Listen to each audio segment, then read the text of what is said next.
Hello and welcome to the special series that we have running on Logistics Middle East YouTube channel and all our digital platforms. Today we are joined with LogSquare's Executive Director, Jacques Adem. Now, LogSquare has been a critical company in the UAE that has helped the logistics supply chain, not only during the COVID time, but even before, over the last decade and more. Jacques, it's a pleasure to have you with us, and let's get straight into it. COVID-19 is on everybody's minds right now. At least we're getting away from it, but there's no getting away from the fact that how businesses are dealing with the pandemic or the aftermath of it. Give us a quick snapshot or a quick overview. It was a difficult period, like for all, I believe, starting by the team at LogSquare. Now, as of Feb, we started to feel that this is a reality. By mid-March, I would say, there was a drastic step taken. We are deployed all over the Gulf on projects. We decided that majority of our team to be flown back to UAE. We have left teams deployed, mainly UAE KSA for interventional support. And this is how, with the collaboration of our partners, clients, we cope with the situation. Now, LogSquare, you help a company get off the ground, or they sort of take your services on board to streamline and become more efficient from a supply chain point of view. Tell us a bit about a few of your clients. How did they deal with the pandemic, and how did you provide services during this time to them?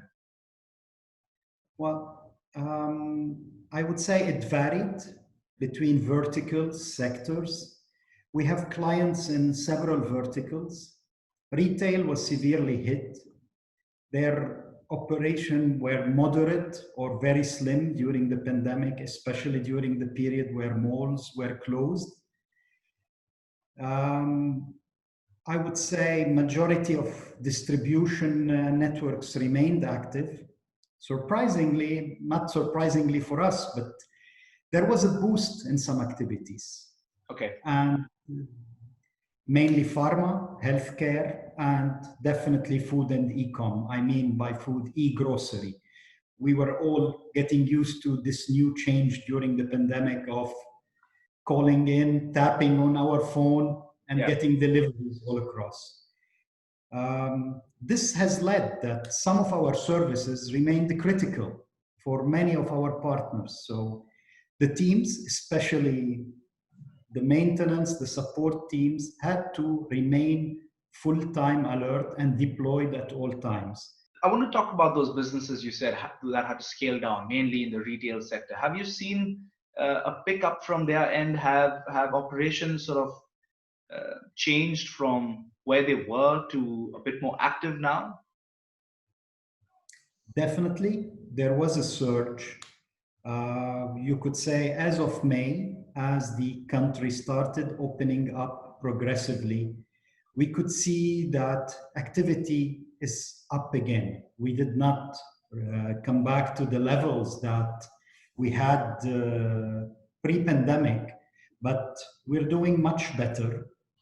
It's going to take some time. It's a question of measures, being responsible, and the consumer behavior to go back, to shop again, to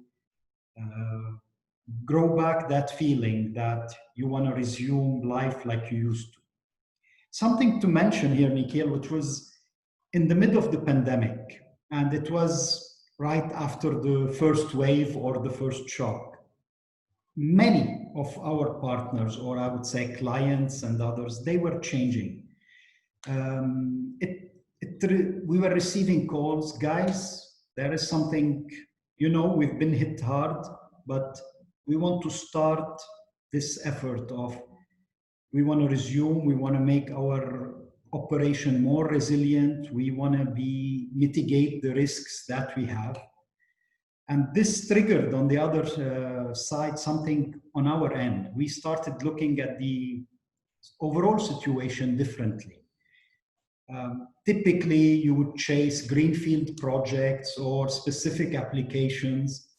our core field is intralogistics, namely automation. We started to look at things from a different perspective.